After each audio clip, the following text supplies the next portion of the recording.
వార్తిల్లు. పార్వతీపురం మన్యం జిల్లా పాచిపెంట మండలం పనుకువలస పంచాయతీ కేంద్రంగా టీడీపీ సీనియర్ మహిళా నేత రాష్ట్ర అధ్యక్షురాలు నంచాల పారమ్మపై జరుగుతున్న దుష్ప్రచారాన్ని విలేకరుల వద్ద ప్రసవిస్తూ ఖండించారు. ఆదివాసీ గిరిజన బిడ్డ రాజన్న దొరకు మంత్రి పదవి లభించిన కారణంగా ఆదివాసీ గిరిజన సమాఖ్య నాయకులు 3 ఏళ్ల క్రితం మంత్రిని కలవడం జరిగిందన్నారు. అప్పట్లో భోజనం ఫోటోను మొన్న జరిగిన ఫోటోకు లింక్ వేస్తూ దుష్ప్రచారం ప్రారంభించారని ఆవేదన వ్యక్తం చేశారు.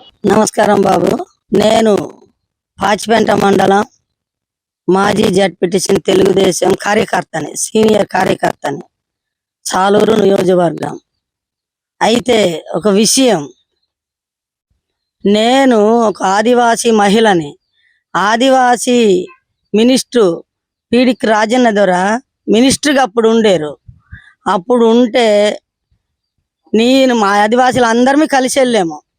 కలిసి వెళ్ళి కలుసుకున్నాం అతనికి మినిస్టర్ వచ్చిందని. అయితే నన్ను చూసి మినిస్టర్ గారు రాజన్న ద్వారా, అమ్మా నువ్వు ఎండతోటి వచ్చావు, వయసులోని పెద్దానివి, నువ్వు ఇంటికి వెళ్ళి కొద్దిగా భోంచేయి, తీరిగ్గా మాట్లాడదాము అందరూ అనేసి ఆదివాసీలకి చెప్పారు. నాకు పెద్ద వయసు అనేసి నువ్వు కొద్దిగా అన్నం తినేసాక మీ కష్ట సుఖం మాట్లాడతాను అని చెప్పారు. అప్పుడు భోంచేసాను. అది ఎప్పుడు 3 సంవత్సరాల క్రితం మినిస్టర్గా అతను ఉండేటప్పుడు. ఆ రోజు ఆగస్టు జనవరి 1 వెళ్ళాము. వెళ్ళి భోంచేసాము 3 సంవత్సరాల క్రితం. ఆ ఫోటోను ఏ తలమాసిన నా కొడకడో ఈ మధ్యన మొన్న పుట్టినరోజుకి నేను వెళ్ళట్టు ఆ ఫోటోనేమో వైరల్ చేస్తున్నారు.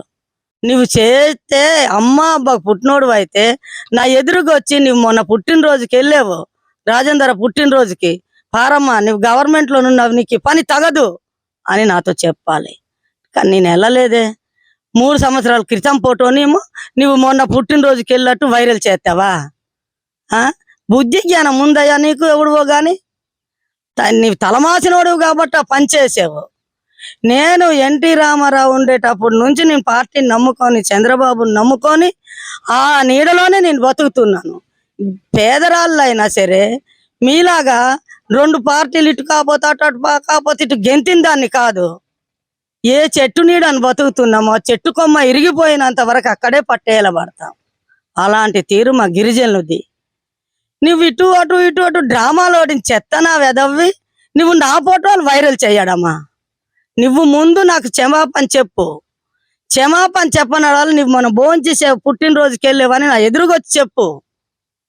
నా తమాచేతిలో చూపెడతాను. నువ్వు ఒక తెలివి తక్కువ దద్దమ్మవు కాబట్టి నా 3 సంవత్సరాల క్రితంది నువ్వు ఫోటోలు వైరల్ చేస్తావా?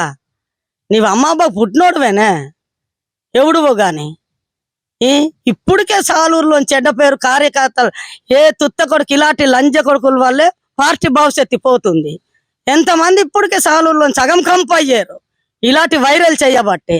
ఏమి అప్పుడు మినిస్టర్ గారు ఉండేటప్పుడే ఎంతమంది రాలేదయ్యా తెలుగుదేశం నాయకులు మినిస్టర్ దగ్గరికి? అప్పుడు మినిస్టర్గా అయి ఉన్నారు అతను. అప్పుడు వెళ్ళాము, తప్పులేదు కదా. అప్పుడుదేమో మొండెళ్ళట్టు నువ్వు వైరల్ చేస్తావా? నువ్వు అమ్మమ్మ పుట్టినోడువేనే. నువ్వు వచ్చి కానీ క్షమాపణ తప్పయిందమ్మా అని చెప్పే వరకైనా సరే నేను ఒప్పుకోను. చెప్పనెడల్లోను నీకేం చేయాలో చేస్తాను. ఎవడు ముందు తప్పు ఒప్పుకుంటేనే సరే. ఇప్పుడు కానీ తప్పు చెప్పలేదనుకో తర్వాత ఉంటుంది నీకు. బాబుతో చెప్తాను, చంద్రబాబు మినిస్టర్ గారు ముఖ్యమంత్రికి చెప్తాను, అవి వేరే విషయం. నువ్వు ముందు క్షమాపణ చెప్పు. ఇటు గిరిజనులు అంటే నీకు అంత కళ్ళు మాయని పనులా? నీకు అంత కళ్ళు, మేమంత నీరుసా గిరిజనులు అయితే? నీకు గిరిజనుడు పేరు చెప్పి బతకనోడు ఎవడై ఉన్నాడు ఇక్కడ? గిరిజనుడు పేరు చెప్పండి నీకు బతుకుందా? నువ్వు మా ఫోటోలు వైరల్ చేస్తావా? 3 సంవత్సరాల క్రితంది. నువ్వు ఆ ఫోటోకి సమాధానం చెప్పు. పారమ్మ నువ్వు మొన్న వచ్చేవు, అక్కడ భోంచేసేవు దొరగారి దగ్గర అని నువ్వు చెప్పు వచ్చి.